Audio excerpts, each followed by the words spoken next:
Bueno, buenas tardes. Bienvenido a lo que es nuestra primera edición del video podcast del IPDE. La idea con esto es debatir sobre temas de interés, temas de relevancia, invitando a una persona, una figura de prominencia dentro del ámbito, sea del cual se trate. Y bueno, y despertar el interés de la gente y a partir de ello incentivar la discusión y intercambio de opinión entre los grandes actores de lo que es la política, la economía y el derecho acá en Paraguay. Estamos con Tomás Merzán, quien le saluda a Nicolás Santos, y acá el invitado de lujo que tenemos, también un socio fundador de lo que es el Instituto Paraguayo de Derecho y Economía, el doctor... Que es IPDE, ¿verdad? El IPDE, el IPDE, claro, Acrónimo. socio fundador del IPDE, el doctor Manuel Ferreira. Es verdaderamente un honor y un lujo contar con tu presencia, doctor. No, un gusto para mí estar con ustedes. Sobre todo me parece muy interesante que empezamos a discutir estos temas y sobre todo con gente joven, ¿verdad? Como ustedes que tienen mucho por delante, no como nosotros que ya venimos medio rengo, ¿verdad? Buenas tardes, Nico. Buenas tardes, Manuel. Gracias por el tiempo. Así como estaba diciendo Nico, la idea es tratar de tener un abordaje por lo menos teórico y práctico de temas de actualidad que nos afectan en el día a día como sociedad y como profesionales también, desde un enfoque que tenga que ver con la parte jurídica, pero también la parte económica, y yo te diría más como un enfoque quizás práctico de lo que vivimos en el día a día, para tratar de aterrizar algunos conceptos que nos rodean muchas veces, pero que muchas veces no nos damos cuenta que están ahí. Claro, es así mismo. La idea es hablar de temas de interés, temas actuales, y con eso la gente pueda escuchar y pueda también crear sus propias ideas, sus propias opiniones sobre estos temas, ¿verdad? Vale la redundancia.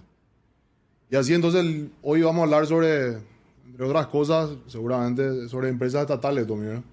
Sí, la idea de lo que estuvimos pensando para este primer episodio, teniendo la presencia de Manuel y aprovechando también su experiencia como ex ministro de Hacienda, es abordar un tema que muchas veces genera algunas dudas, como decía anteriormente, tanto teóricas en principio, que es la intención, por lo menos en la primera parte, de lo que queremos hablar, y después cuáles son los efectos prácticos que tienen la realidad, que son las empresas estatales. Entonces, no sé, Nico, si tenés alguna pregunta para arrancar o arrancamos directamente con Manuel, con la parte teórica de lo que estuvimos conversando anteriormente, por lo menos para sentar la plataforma, lo que va a ser la discusión después. Bueno, yo no sé si lo que vamos a decir es fundamentalmente una empresa, una parte teórica. Una empresa estatal es básicamente una empresa que se ubica en un ramo de negocios y tiene una particularidad en muchas partes del mundo de que normalmente es un monopolio y muchas veces un monopolio natural. ¿Cuál es la lógica de hacer una empresa estatal? O sea, ¿qué dice el Estado cuando dice tenemos que crear una empresa estatal? Y es un bien que tendría que tener características de bien público. Y ese bien que tendría que tener características de bien público tratamos de que llegue a la mayor cantidad de gente posible, ¿verdad? Por esa propia característica de bien público que tiene, ¿verdad? A buen precio, supongo también, ¿verdad? Claro, bien público es un bien del cual no podés excluir de su consumo a mucha gente. Una forma de excluir el consumo es subiendo el precio, ¿verdad? Correcto. Justamente. Entonces, normalmente en países, sobre todo en países como los nuestros en vías de desarrollo, normalmente la empresa pública trabaja en un espacio monopólico. Acá en Paraguay hay ejemplos muy concretos. Hay una sola empresa de electricidad, excepto en Villarrica. Hay una sola empresa de agua, excepto en donde no le interesa llegar a la empresa estatal de agua.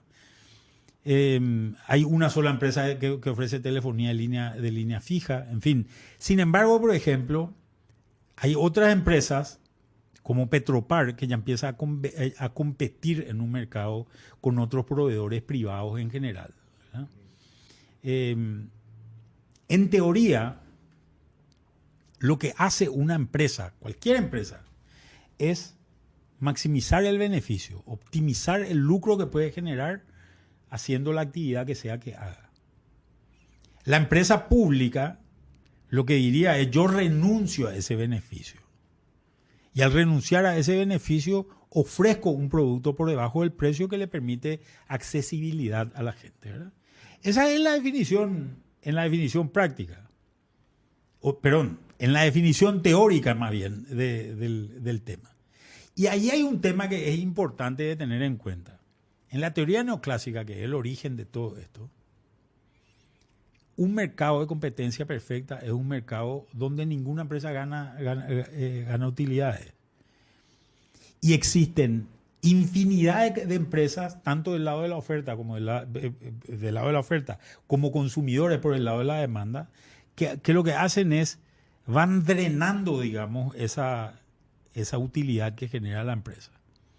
Entonces, desde esta perspectiva no tiene mucho sentido la existencia de una empresa de una empresa pública que buscaría cero beneficio. Claro. ¿Verdad? Y posiblemente incluso se convierta en una competencia desleal para ciertos sectores. Lo que también es interesante es que en general tenemos monopolios naturales que se utilizan como empresas públicas. ¿Como cuáles, por ejemplo? Acá en Paraguay, ¿verdad? Y el sector eléctrico es un monopolio natural. ¿Por qué es un monopolio natural? Porque es demasiado caro que enfrente a mi casa pasen 2 cables de 2 proveedores, o 3 cables o 5 cables de distintos proveedores, porque estamos repitiendo una inversión y no estamos generando eficiencia en esa inversión. Lo mismo pasa con el agua. ¿Qué pasa si yo, en vez de tener un solo caño que alimenta mi casa, que pase enfrente a mi casa, tengo 10 caños? Entre paréntesis, le digo, en Paraguay hay varios lugares donde hay mucho más de 2 caños pasando enfrente a la casa de la gente, ¿verdad? Y en Villarrica hay 2 cables también que pasan enfrente a algunas casas, ¿verdad? Entonces, lo que se utilizan es... Yo lo que busco es optimizar la inversión y no generar una inversión extraordinaria que al final lo que genere es una salida del mercado de una empresa. Entonces busco una empresa que está dispuesta a poner eso y de alguna manera voy generando diversidad de opciones en otros ámbitos. Entonces, ¿qué hago? Yo puedo tener un caño frente a mi casa, un solo caño frente a mi casa, pero ese es el distribuidor de agua, ¿verdad? Y hice una distribución geográfica del agua.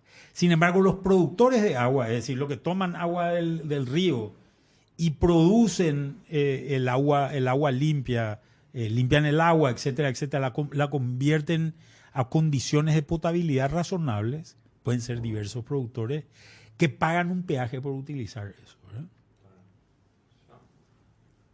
En principio, entonces, si no te seguimos mal, la idea, por lo menos teórica, a partir de la cual existiría una empresa estatal, es primero estamos hablando de la idea de subsidio, a partir de la cual, por supuesto, llegaríamos a consumidores a bajo precio.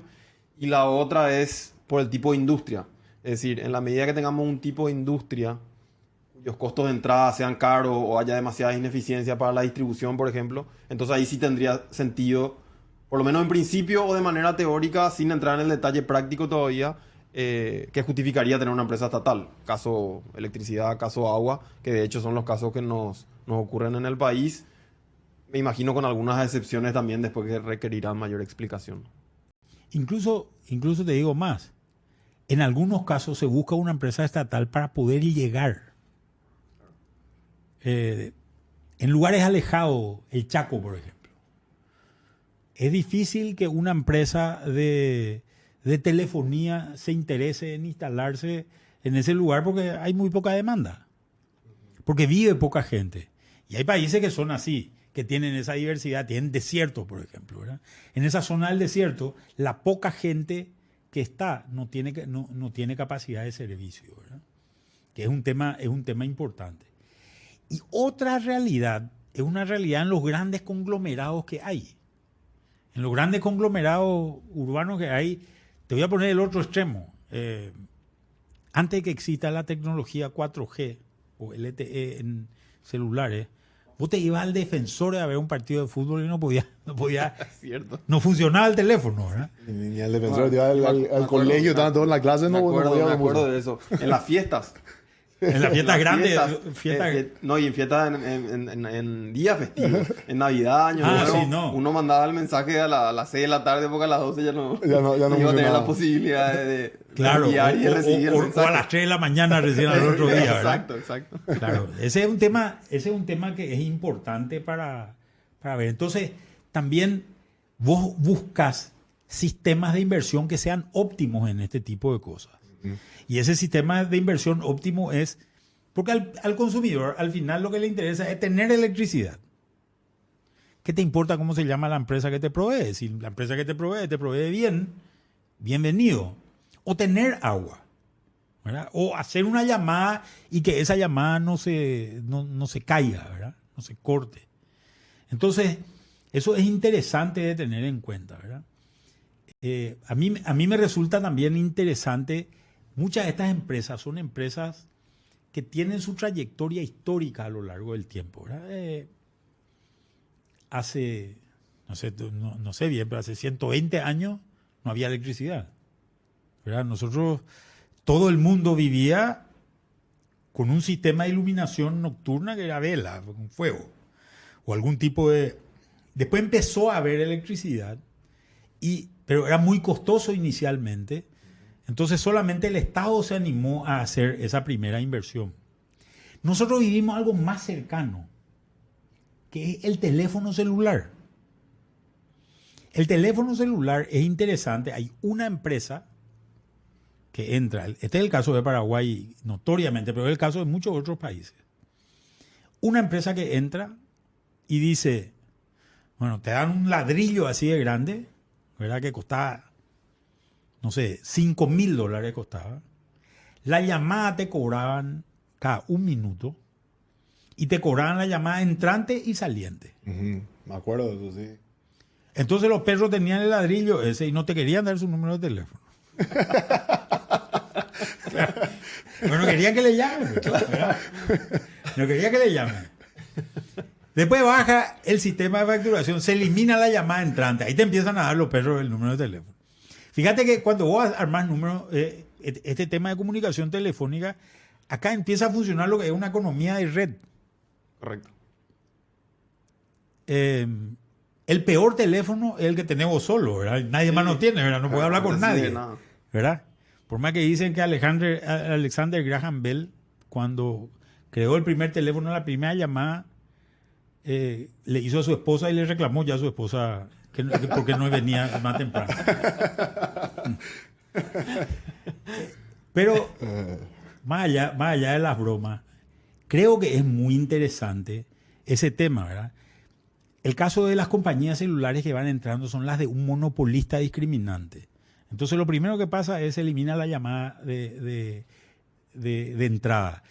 Después se va acortando el tiempo de facturación. Anteriormente era un minuto, pasa a ser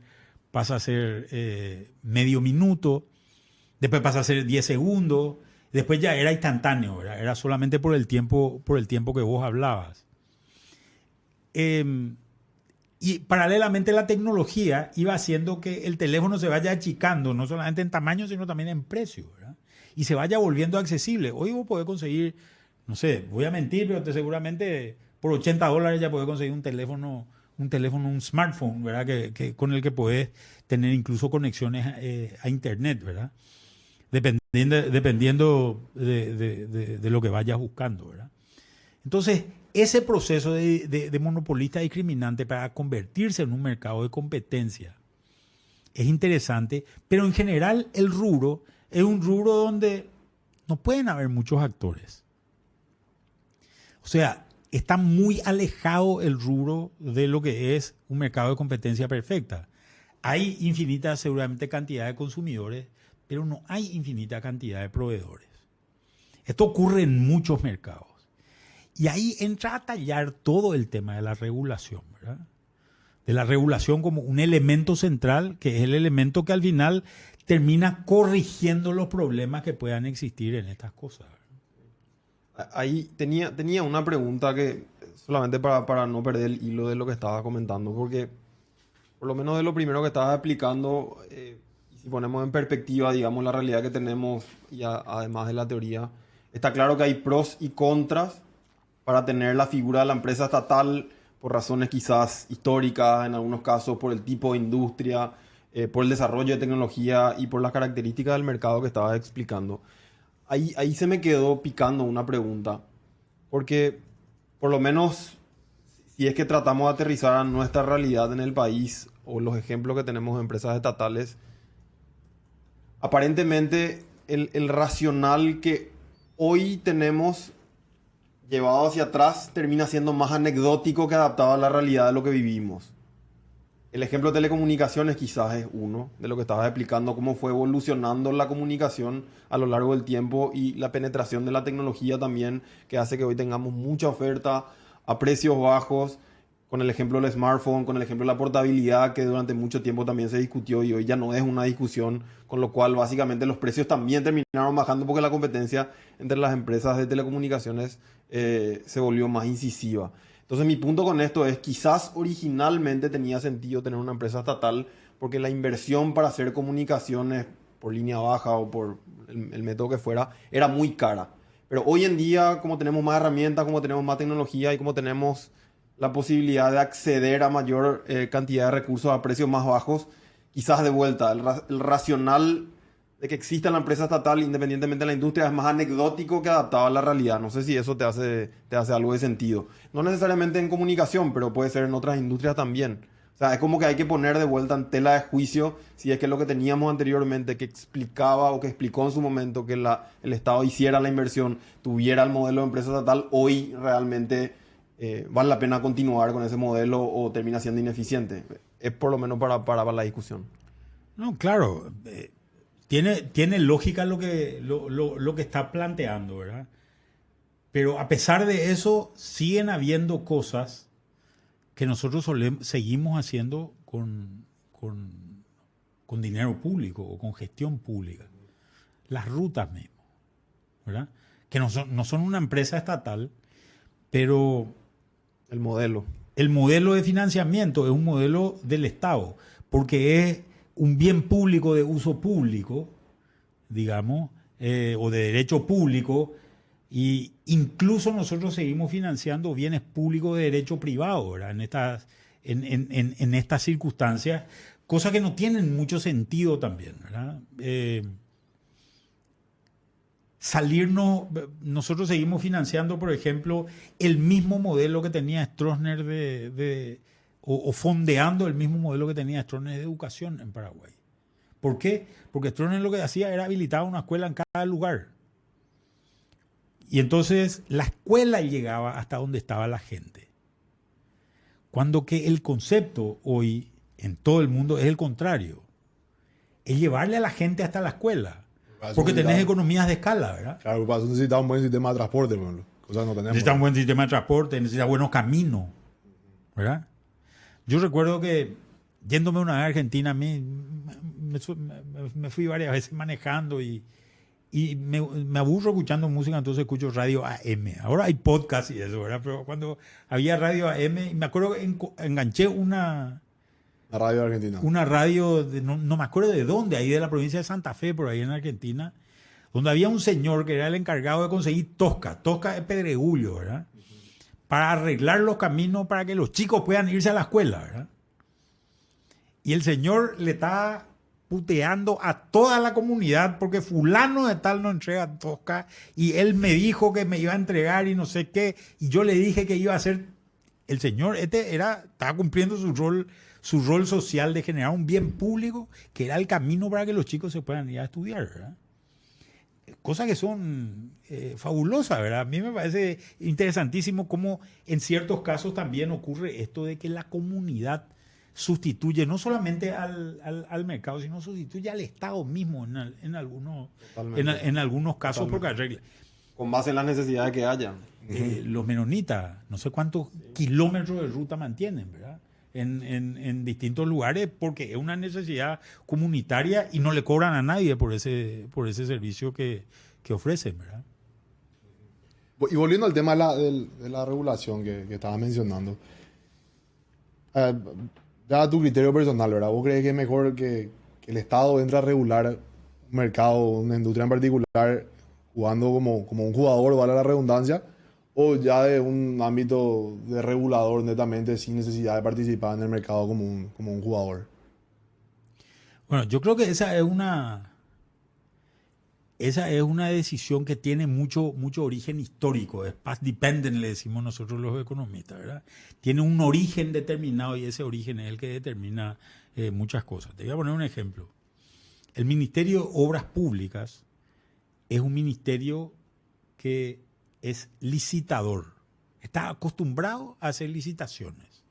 ¿Qué es lo que quiere decir que hace licitaciones? Quiere decir que hace un proyecto de una infraestructura determinada y después le llama a empresas privadas para que esas empresas privadas lo construyan, ¿verdad? El Ministerio de Obras Públicas tiene que ser crecientemente un ministerio regulador. Es decir, tiene que decir, en este ámbito geográfico determinado, esta y esta infraestructura son tercerizables. Y la inversión no la hago yo, la inversión la hace un tercero que es privado. Pero ¿cómo yo garantizo de que en realidad se cumplan los contratos teniendo un poder regulador importante? Y esa es una transformación institucional, pero el ministerio no nació así. Ese es un shock institucional fuerte para un ministerio como el Ministerio de Obras Públicas. El ministerio comenzó como un organismo licitador que hace eso, llama licitaciones, ¿verdad? Hasta ahí llega su control y no tiene facultades ni interés ni gestión regulatoria, a pesar de que ya hay empresas, ya hay necesidad de regulación con la ruta 2 y 7 que está tercerizada en 2 tramos hoy, ¿verdad? Me quedé pensando en eso, que empezó con la pregunta de Nico sobre el regulador, pero también sobre tu comentario, pero que nos lleva, digamos, a estos vicios históricos, si se quiere, donde quizás por lo menos, y quizás teniendo por lo menos como referencia a esta mesa de debate, nos valdría la pena en algunos casos, utilizando tu palabra también, cuestionarse el modelo que tenemos, de vuelta, tratando de adaptarse a la realidad, al tipo de industria, a las características, a la realidad social que tenemos, al poder adquisitivo de la gente. O sea, mi punto es, independientemente de que estemos conceptualmente apostando por un modelo regulador, por un modelo competidor estatal, por un modelo de monopolio natural, nos valdría la pena revisar lo que venimos históricamente, lo que venimos decidiendo por los motivos históricos que fueran. Por lo menos teóricamente, y después tratar de ponerlo en la práctica quizás con un modelo de prueba, pero absolutamente deberíamos hacerlo. Claro. Porque lo que tenemos que buscar, vuelvo a decir lo que decía anteriormente, a mí como consumidor no me interesa quién me da electricidad. Lo que me interesa es que sea estable, que no tenga esos pestañeos que te queman todos los electrodomésticos, etcétera, etcétera, etcétera. ¿Verdad? Eso es lo que quiero. Eso y como consumidor que no aprovechase bien público ese servicio, tampoco querés pagar, ¿verdad? O sea, por ejemplo, en el tema de la ruta que vos decías, hay una ruta por la que yo nunca transito, no me interesa. ¿Por qué yo tendría que pagar eso siendo consumidor? Yo sé que hay o sea, claro que no es mi posición, ¿verdad? Yo estoy planteando esto como un... Pero sin embargo pagás. Y yo pago igual, ¿verdad? Claro, o sea, un free rider problem, creo que le llaman, ¿no? El problema del polizón. Entonces, o sea, ¿cómo yo elimino ese costo que tengo? O sea, no... Y bueno, lo que pasa es que de repente... Bueno, este es un problema ya de costos de transacción político, ¿verdad? Para el gobierno de turno es más fácil hacer una emisión de bono y conseguir la plata y arreglar la ruta que irme y pelearme con Nico y con Tommy que pasan por esa ruta y no quieren pagar peaje. Porque así es con nombre y apellido. Porque ese grupo de presión es mucho más fuerte que la ciudadanía en general, que no entiende que nos estamos endeudando para reparar rutas que nunca usaste en tu vida, ¿verdad? Claro. O poniendo en perspectiva, también podría ser costo de transacción de decisión política, donde sería mucho más caro decidir poner un regulador en una determinada industria que seguir con el modelo de la empresa estatal. Si es que decidimos que es un modelo que queremos probar, por lo menos. También la decisión política tiene un costo muy alto. Lo que es importante, a ver, hay principios que yo busco en una economía de mercado, que no siempre se cumplen. ¿Cuáles son los principios que busco? Yo quiero tener libertad de elegir. Esto es clave, libertad de elegir. Porque la libertad de elegir es, me acuerdo con tu papá una vez hablábamos de este tema, es como una tachuela que tenés en el asiento para no sentarte, ¿verdad? ¿Qué es eso en el sistema privado? Es la posibilidad de quiebra. Uno te puede hacer loco, porque si te haces el loco, puedes quebrar. Eso no existe en el sector público. En el sector público vos te puedes hacer el loco indefinidamente. Indefinidamente porque no existe esa posibilidad de quiebra. Y ese es el mercado en ese sentido es un disciplinador muy importante, ¿verdad? Pero no siempre funciona esto. Sobre todo, por ejemplo, en monopolios naturales. Entonces, como no funciona, yo lo que tengo que garantizar es que el consumidor tenga dos poderes. El poder de voz, de retarte porque haces mal tu trabajo, ¿verdad? Que es lo que hace la gente con la empresa privada, ¿verdad? Sí, claro. Eso la gente hace con la empresa privada. Te digo, tu servicio es un desastre. Atención al cliente. Canal de atención al cliente. Fíjate que hay rubros enteros que han aprendido muchísimo sobre esto, ¿verdad? El rubro bancario, por ejemplo, uno de los rubros que aprendió muchísimo sobre esto. El rubro telefónico es un rubro que aprendió muchísimo sobre esto, ¿verdad? De cómo atender, generaron toda una dinámica de call centers, etcétera, etcétera, ¿verdad? Y después el otro es el poder de salida, que es el castigo, el castigo más importante que puede tener un consumidor hacia un proveedor de cualquier índole. No quiero más que vos me prestes el servicio, me voy con él. Me voy con él. Entonces te cancelo esa posibilidad de proveerme el servicio. La regulación lo que hace es garantiza este tipo de cosas.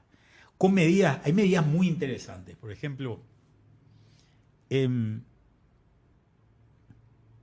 yo recuerdo, no soy un especialista en esto, pero recuerdo que anteriormente vos levantabas el teléfono celular para hablar y discabas y ya te daba ocupado en un momento dado. Discabas, marcabas el número y ya te daba ocupado. ¿Qué quiere decir eso? Que el sistema está sobrecargado. Al estar sobrecargado el sistema, obviamente hay llamadas que se quedan fuera del sistema, ¿verdad? ¿Qué es lo que te exigen en ciertas economías como Estados Unidos? Que si hay una denuncia de protección del consumidor, la multa de que el sistema está sobrecargado, comprobada la denuncia, pero no me acuerdo cuánto era el número, pero era $500 millones. Ponerle astronómica. Una barbaridad, sí. La segunda prueba comprobada, la segunda denuncia comprobada, le cancelaban la licencia a la empresa. Entonces, ¿qué es lo que hacían las empresas? Sobreinvertían en su infraestructura de tal forma que eso nunca pueda pasar. Yo tenía una infraestructura para 10 millones de personas, pero en realidad le servía a 1 millón de personas nomás, ¿verdad? Claro. Y también eso, ¿qué genera? Eso genera un costo extraordinario para la empresa. Entonces hace que las empresas estén permanentemente buscando clientes nuevos. Uh-huh. Entonces, si ustedes dos son los proveedores, permanentemente ustedes me están ofreciendo ventajas a mí para mudarme de transacción. Claro. Y una forma de generar un impacto interesante y una forma de verificar, por ejemplo, en los juicios de regulación normalmente, un test que se usa se llama el test del monopolista hipotético, ¿verdad? Y en el test del monopolista hipotético se hace algo que es muy interesante. Lo que se hace es se trata de trabajar pensando en qué va a hacer, en si está ocurriendo algo en el mercado que haga que la gente no cambie de proveedor. Cuando hay poco cambio de proveedor en general, quiere decir que el mercado está concentrado y vos te estás casando con un proveedor determinado, ¿verdad? Porque normalmente lo que la gente hace es busca cambiarse para tratar de mejorar su situación, ¿verdad? Me vas a acordar el caso de vuelta de la portabilidad numérica, que teóricamente era como un condicionante para la decisión del cliente o del consumidor en relación con el tipo de telefónica con la que trabajaba.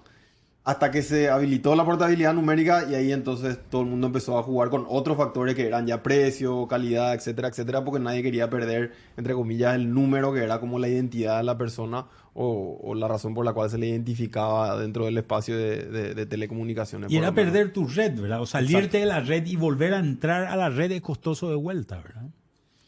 Me quedé pensando en una pregunta porque entramos en el terreno de la regulación sabiendo que quizás es, por lo menos en el ejemplo que estabas dando, a veces es conveniente en el sentido de que el Estado en el rol regulador y no en el rol competidor, no en el rol de empresa estatal, como que sube el estándar de calidad, digamos, dentro de un servicio determinado, con lo cual eso hace que si bien sea un poco más caro para el sector privado entrar a jugar el partido, hablando mal y pronto, de alguna manera se asegura un mejor servicio o bienes de mejor calidad para los consumidores. No sé si siempre es el caso en el que la regulación, digamos, es tan importante y tan incisiva. Supongo que depende mucho del tipo de mercado del que estemos hablando. Y del poder del Estado, ¿verdad? Y del poder del Estado. Sobre todo el poder del Estado. Y el tipo de regulación también, me imagino. Vos imaginate que una empresa como Microsoft fue obligada a partirse por el poder del Estado americano, ¿verdad? O sea, es obviamente un Estado Porque hace una desinversión. Sí, obviamente un Estado muy poderoso, empresas muy grandes.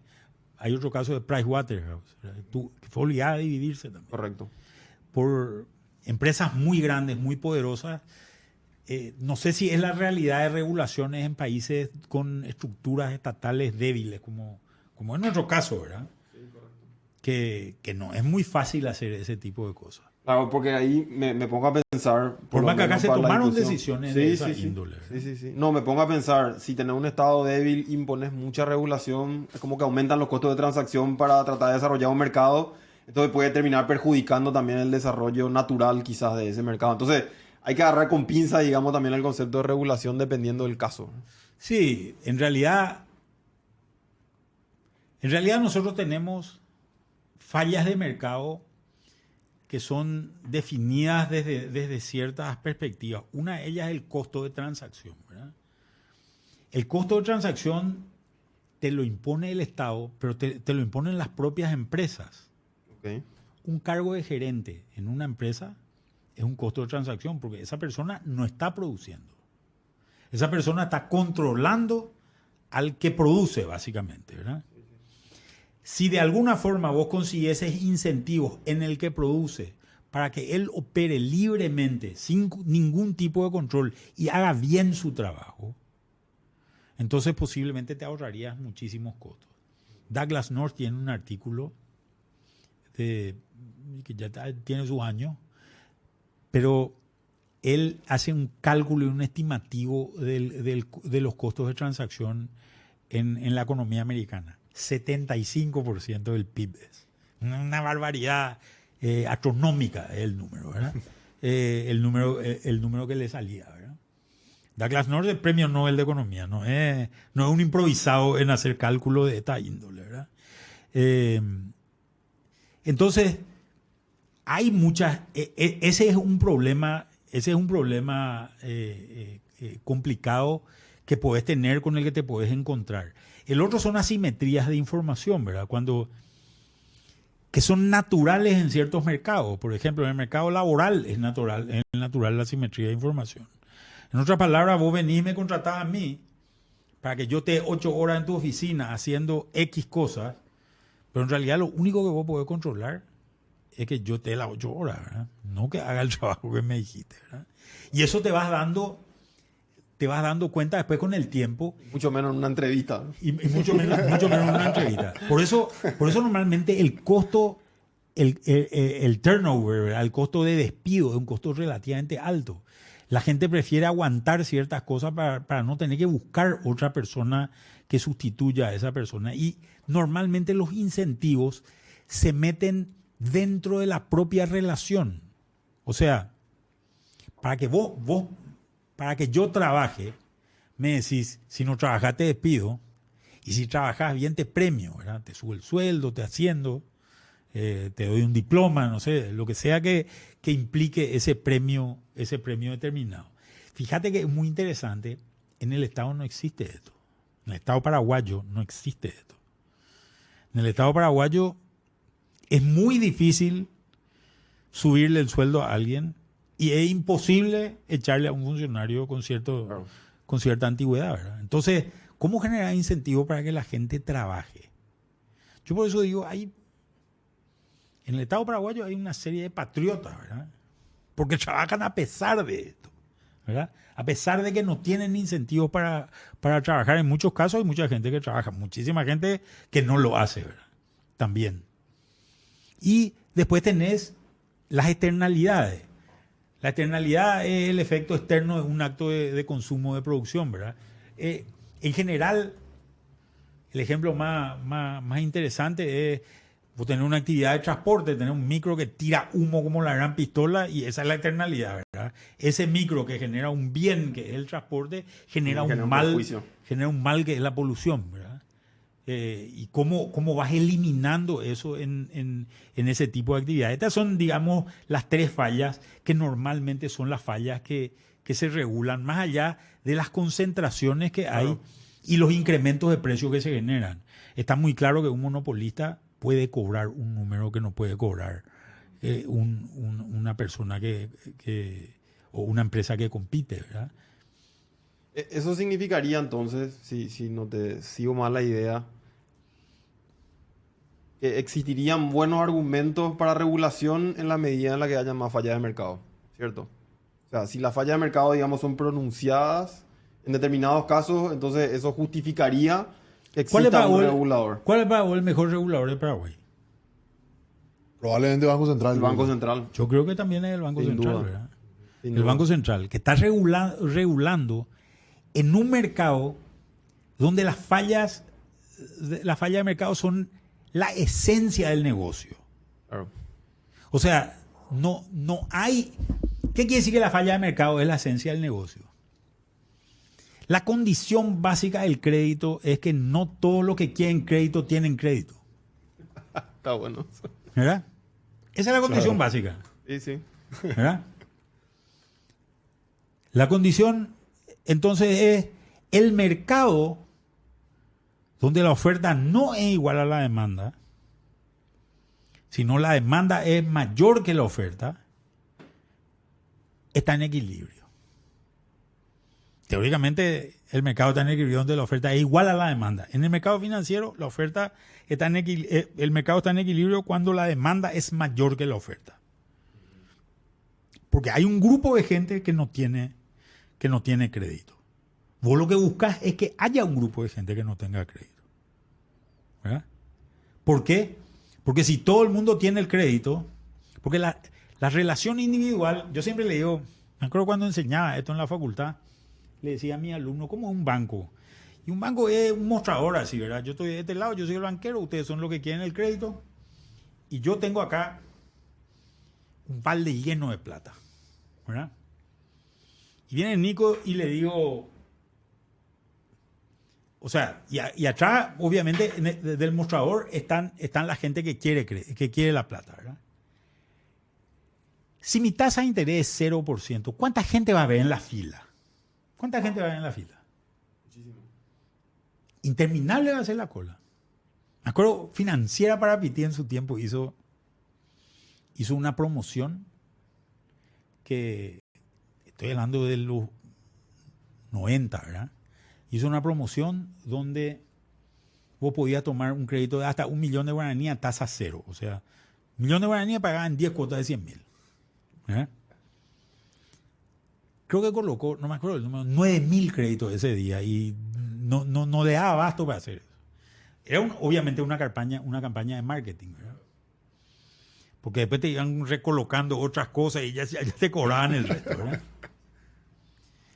Ahora, el otro ejemplo, ¿qué pasa? ¿Cuánta gente va a haber en la cola si es que mi tasa de interés es 100% diario? ¿Cuánta gente va a haber?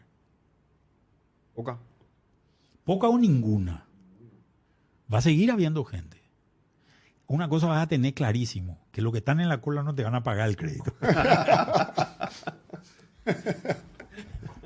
Entonces, la tasa de interés, en ese sentido, es una tasa de interés que es activa en el sentido de que atrae un tipo de persona, ¿verdad? Atrae un tipo de persona. Y el banco lo que hace es generar una gran inversión para descubrir qué tipo de persona atrae, ¿verdad? Este es el problema que se llama de selección adversa, ¿verdad? Entonces yo quiero saber quién es ese tipo. ¿Y qué es lo que hace el Banco Central? El Banco Central, en esta regulación, en esta situación de asimetría, de una falla de mercado internalizada, que es un problema serio de información que existe entre las dos partes que transaccionan, el Banco Central se mete a decir, estas son las condiciones bajo las cuales vos vas a conseguir información, vas a prestar, vas a regular, vas a cambiar. Porque también después existe un incentivo de los bancos a disfrazar la información, porque al final su negocio es plata, ¿verdad? Su mercadería es plata, pero también su balance está, esa plata se usa para el balance, entonces es una situación medio complicada. Y el Banco Central es el que hace esa regulación y ha aprendido muchísimo nuestro Banco Central, creo yo, una gestión en los últimos 30 años, ¿verdad? 30 años de que nos golpeamos la cabeza una partida de veces al comienzo de esos 30 años y ahí fuimos aprendiendo mucho sobre estos temas, ¿verdad? Sí. No, entonces, de alguna manera, tratando de resumir lo que estaba diciendo, es el ejemplo del mercado financiero es muy bueno porque hay mucha asimetría de información, es una falla de mercado, con lo cual necesitamos un buen regulador. Claro, después se quitan otra falla de mercado que son los monopolios naturales también, ¿verdad? El caso de... Pero sin embargo, Andes no tiene ningún regulador. Esa era mi siguiente pregunta. Si es que el modelo de la empresa estatal y el modelo del regulador son complementarios o son excluyentes. No sé si es una pregunta que se puede responder fácilmente, pero justamente por lo que estaba comentando, es como que me hacía ruido esa pregunta.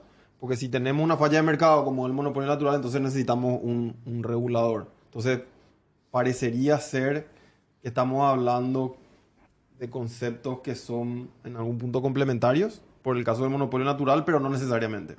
Pero casi puedo decir que es contradictorio. ¿Para qué si tenés una sola empresa necesita un regulador? ¿Verdad? Ese es un tema que es clave, ¿verdad? En realidad, el regulador, pues... Perdón, el monopolista lo que hace es optimiza en un lugar donde puede cargar un valor sobre el precio porque nadie le discute, ¿verdad? Sí, yo me acuerdo cuando antes había TAM, ¿verdad? A Buenos Aires, y si no te gustaba TAM tenías TAM también, ¿verdad? Y si no te gustaba ni uno de los dos, tenías TAM, ¿verdad? Por la duda. Claro, por la duda. Y podían cobrar el precio que querían, ¿verdad? ¿Cuál es la solución a ese problema? Crear otra empresa, ¿verdad? O conseguir hacer que otra empresa ofrezca el mismo servicio. Normalmente, cuando se hacen autopistas en un lugar, se hace, por ejemplo, una vía de tren paralela, para que la gente tenga opciones de ir mudándose. Entonces, vos generás desde el Estado competencia directa a ciertas cosas, para tener un impacto regulador sin necesidad de tener el regulador necesariamente, ¿verdad? Claro. Sí, en el escenario en donde tenés más de un jugador y que tenés esta falla de mercado, hace sentido tener un regulador porque estamos explicando. En el del monopolio no tiene sentido tener un regulador porque me estaría regulando solamente a un jugador donde básicamente las reglas de juego están definidas por el tipo de mercado. Entonces, en el caso de un monopolio, sea natural o de cualquier otra naturaleza, hay que tratar de romper la tensión que hay en el monopolio para generar mejores condiciones de mercado. No sé, Nico, si vos querías agregar algo sobre eso. Creo que te interrumpí. No. Iba a decir prácticamente lo mismo, ¿verdad? Y inclusive te iba a hacer otra pregunta. O sea, entiendo que si hay solamente un monopolista, tiene tiene sentido muchas veces que entre el Estado también a competir para poder regularizar los precios. Fíjate que nuestras empresas estatales, y vamos ya al tema mucho más práctico, ¿verdad? Nuestras empresas estatales son empresas que se les complica tener esas actitudes muy agresivas. El ejemplo más claro es lo que pasó con Ande con el conflicto con Argentina. El conflicto con Argentina el año pasado. El reciente, ¿verdad? Claro, el año pasado. Sí. ¿Qué es lo que le dijeron? Como nos están cobrando peaje en la hidrovía, nosotros no le vamos a vender más las energías de Yacyretá. Vamos a consumir nosotros. La energía de Yacyretá es más cara que la de Itaipú. La situación financiera de Ande no es la mejor. Entonces, ¿qué pasó? Cuando empezó a comprar energía más cara, le empezó a subir rápidamente el agua a la altura de la nariz, se estaba por ahogar y aguantaban 15 días, ¿verdad? Entonces, no podés tampoco hacerte muy al capo con ciertas cosas cuando no tenés la espalda para hacerte. Yo no creo que haya una situación similar a esa. Puede ser que haya ciertas actividades que hace Petropar, pero yo no creo que ellos puedan aguantar por un tiempo muy largo una estrategia de dumping, ¿verdad? Porque no tienen los recursos para hacerlo. Yendo a estos temas, vos te encontrás con ciertas situaciones, por ejemplo, analizando el caso concreto de la electricidad. La electricidad tiene tres áreas. El área de generación, que es donde se produce la energía. El área de transmisión, que es la transmisión, sobre todo el área de distancia que se hace. Y el área de distribución, que es el que te llega a vos a baja tensión a tu casa, ¿verdad? Son como tres negocios distintos. ¿Qué hace, por ejemplo, el Brasil? Es interesante el modelo que tiene Brasil. Se distribuye geográficamente. Hay empresas que hacen la distribución en ciudades o barrios, dependiendo cuál sea el caso. Hay empresas que generan.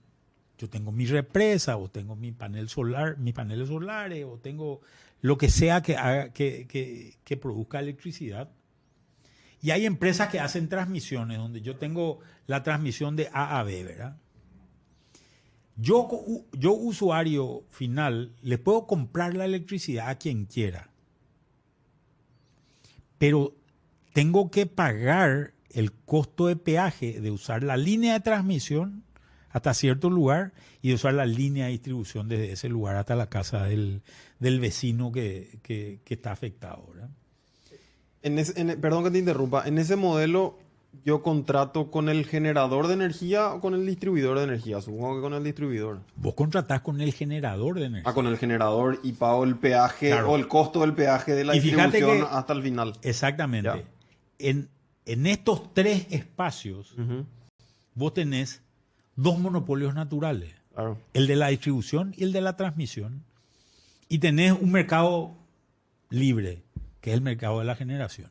Claro, para evitar esa ineficiencia que vos decías de tener dos caños de agua. De tener dos caños de agua, o de electricidad en este caso. Entonces vos necesitas un organismo fuerte que regule el de transmisión y regule el de distribución. Sí.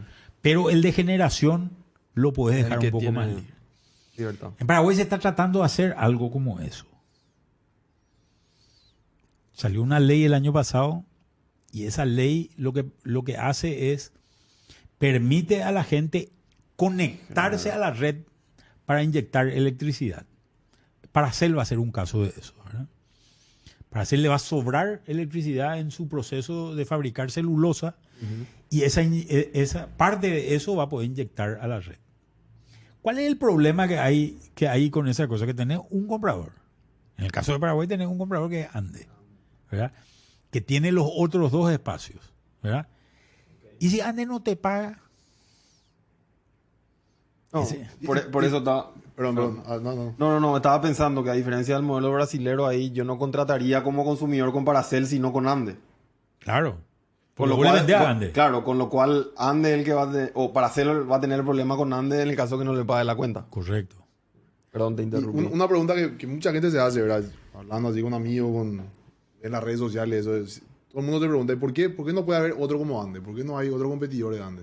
¿Qué es lo que impide? Evidentemente son costos de transacción, o sea, hay muchos factores, ¿verdad? Pero En términos prácticos, términos sencillos, y en base a tu experiencia, ya que también estuviste como ministro y demás, ¿qué es lo que impide? Y hay una restricción institucional para hacerlo. La ley no te deja, ¿verdad? Porque hay un monopolio estatal que es ese, ¿verdad?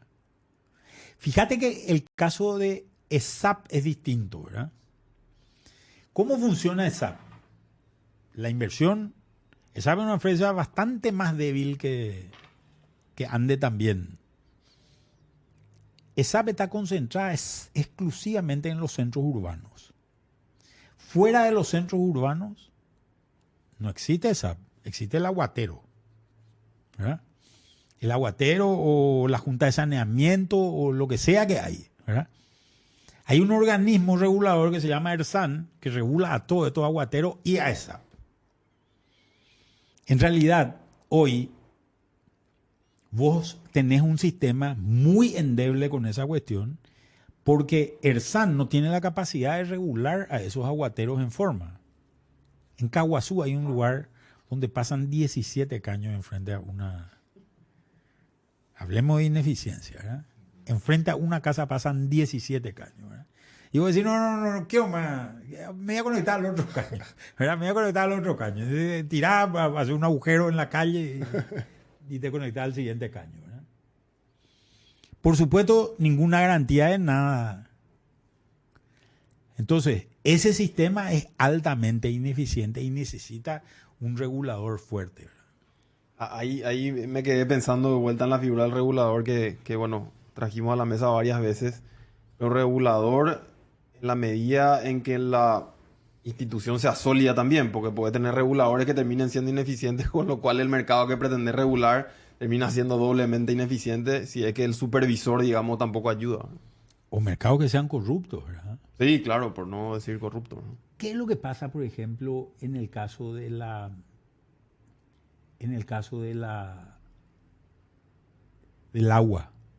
El agua es un bien básico importante.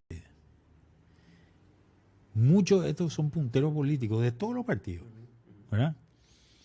Entonces yo te digo, ¿sabes qué? Vos acá en el barrio vas a ser mi representante, yo soy tu caudillo político, y a cambio de eso yo te voy a dar unos mangos para que vos hagas un pozo y tires una red, un tanque elevado, ¿verdad? Un motorcito, y vos acá 5 cuadras a la redonda vos ofreces el coso. Vos mandás y vas a sacar un 7, 8 millones, vas a sacar ya, ¿verdad? Y esta es una realidad con un bien tan básico como es el agua, ¿verdad? ESAP está solamente ubicada en los centros urbanos donde hay cierta densidad y le es cómodo el trabajo, ¿verdad? ESAP no cumple ese servicio de la empresa pública de llegar a donde los otros no llegan. ¿Qué es lo que yo buscaría hoy? Buscaría posiblemente una gran empresa que haga no solamente la inversión en agua. ¿Y qué hace con los desechos del agua? Porque ese es el otro gran problema. Nosotros estamos poluyendo toda la napa freática de acá, toda la cuenca de Patiño, que es la cuenca donde está Asunción. Estamos fundiendo. Suerte que el río Paraguay es grande. Porque si el río Paraguay fuese más chico, estaría totalmente poluido porque hemos tirado durante años agua servida, ¿verdad? Ahora recién hay plantas de tratamiento, ¿verdad? Después de muchísimos años, creo que hace unos años, a nadie le interesa invertir en cloacas. ¿Por qué a nadie le interesa invertir en cloacas? Nadie ve. Porque no se ve. ¿Cómo un político inaugura una cloaca? Claro. La primera vez que tira el water, no sé cómo es. ¿Verdad? Pero esa es una cuestión real, ¿verdad?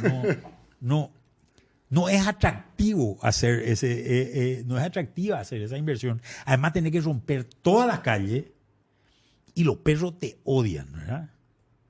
Y encima nadie valora. Y encima nadie valora, ¿verdad? Nadie, no tenía incentivo, hay cero No hay incentivo. incentivo, claro. Claro, no hay mucho incentivo. Fíjate que el gran problema que se tuvo con el Metrobús no fue el Metrobús, fue el desagüe cloacal.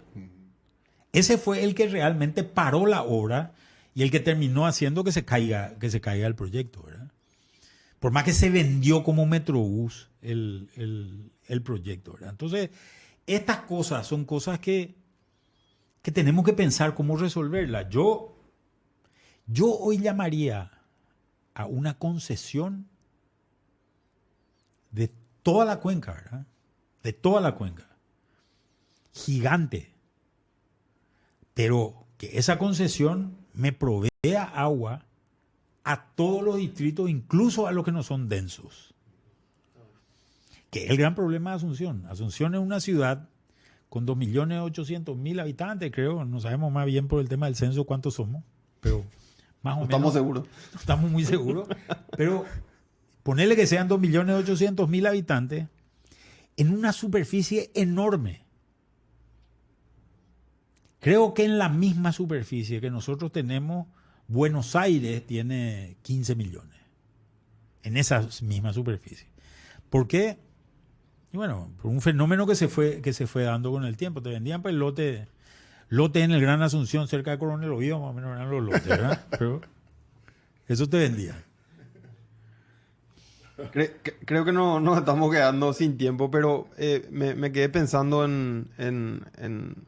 quizá para tratar de recapitular un poco de lo que estuvimos conversando por lo menos. Entiendo que en esta discusión de empresas estatales, monopolios naturales, la función del regulador, está claro que no hay una respuesta correcta, sino que hay que tratar de adaptar la mejor respuesta a nuestra realidad también. Sobre la base de la teoría, pero quizá también de la experiencia regional, si se quiere, porque hablamos del caso Brasil, por lo menos en términos de electricidad. Entonces, vale la pena repensar, por lo menos caso por caso, industria por industria, para ver si es que necesitamos la empresa estatal, si necesitamos el regulador, o podríamos tener como una suerte de guía o de referencia general, por lo menos para decir, bueno, en este caso vale la pena repensar, o en este caso no. No sé si se entendió la pregunta. Yo partiría de una base. El monopolio, en la medida de lo posible, no debe existir. Okay. ¿Verdad? Público o privado. Correcto. ¿Verdad? Creo que la competencia es interesante siempre. Esa competencia, el Estado tiene la obligación de incentivar esa competencia para que el ciudadano tenga poder. Esa es la transferencia de poder que yo le hago al ciudadano, ese poder que yo le decía de voz y salida, ¿verdad? Está bueno ese concepto. ¿Verdad? Creo que esa es y hay que pensar cada caso desde esa perspectiva. Porque si no te pasa, haces la gran Copaco, ¿verdad? Claro. Copaco se convirtió en una sociedad anónima para teóricamente venderse en un momento dado. Hubo una manifestación de 10.000 personas, y uno tenía teléfono de lo que hizo la manifestación, que pararon la ley. Pararon la ley y se decidió no privatizar. Hoy tenés una empresa que ofrece un producto que nadie quiere y una empresa que no vale prácticamente nada y le genera pérdidas, según dijo su presidente hace poco, de 20.000 millones de guaraníes por mes. Entonces... Un buen ejemplo. Claro, dijeron que van a presentar un plan sobre eso. ¿Cuál es el plan? ¿Cuál es el plan que es posible? ¿Verdad? No, está bueno ese concepto. Me quedo con la idea de que, por un lado, el monopolio de base, partimos de la premisa que el monopolio tiene muchos más vicios que beneficios. Y es que tiene algún beneficio, que no sé si hay alguno. Y a partir de ahí, la función del Estado, más que competir o incluso regular, porque va a depender de cada industria, es tratar de sentar las condiciones para que exista más competencia, entendiendo que la competencia es más beneficiosa que otra cosa. O trabajando en temas específicos con mucha fortaleza cuando sean monopolios naturales. Claro. Como el caso del agua. Fíjate que una inversión en agua en la cuenca de Asunción es una inversión de 5.000 millones de dólares. O sea, una inversión monstruosa. Monstruosamente grande para tener una calidad interesante de provisión de servicios. ¿Cómo se hace? Una de las formas de fondear eso, porque parecería imposible conseguir a alguien que quiera, pero una de las formas de fondear eso es asumiendo que las pérdidas de agua que genera hoy ESAP son tan grandes que ahorrando esa pérdida de agua se financia gran parte de la infraestructura. Pero también tenemos que pensar ciertas cosas. Estas son inversiones larguísimas, son inversiones que en otros países se hacen a 50 años, a 75 años, a 100 años en algunos casos. Por eso las empresas que invierten en esto son empresas Una de ellas es Suez, hizo el canal de Suez. Imagínate hace cuánto que la empresa funciona, ¿verdad? Entonces, creo que hay soluciones por ese lado, pero me parece que el Estado tiene que convertirse convertir su capacidad de ejecución en muchos casos a una capacidad mucho más fuerte de regulación que la que tiene actualmente. 100%. Bueno, lamentablemente nos quedamos sin tiempo. Agradecemos muchísimo, ¿no?, tu presencia, doctor Manuel Ferreira, por haber compartido con nosotros, por haber enseñado también acá. Y espero que nuevamente, si te invitamos en el futuro, venga. Pero venga, cuando quieran. No, yo también me sumo al agradecimiento de Nico. Creo que un primer episodio de lujo con la presencia de Manuel. Esperemos que acepte la siguiente invitación, que va a durar Ya- 2 ya- horas, no una. Ya con un asado y una cerveza Sí, también claro. por medio, ¿verdad? O por lo menos un café, ¿verdad? Depende de la hora. Bueno, nos encontramos en el próximo episodio. Nos encontramos en el próximo episodio. Muchas Muchas gracias, gracias. doctor.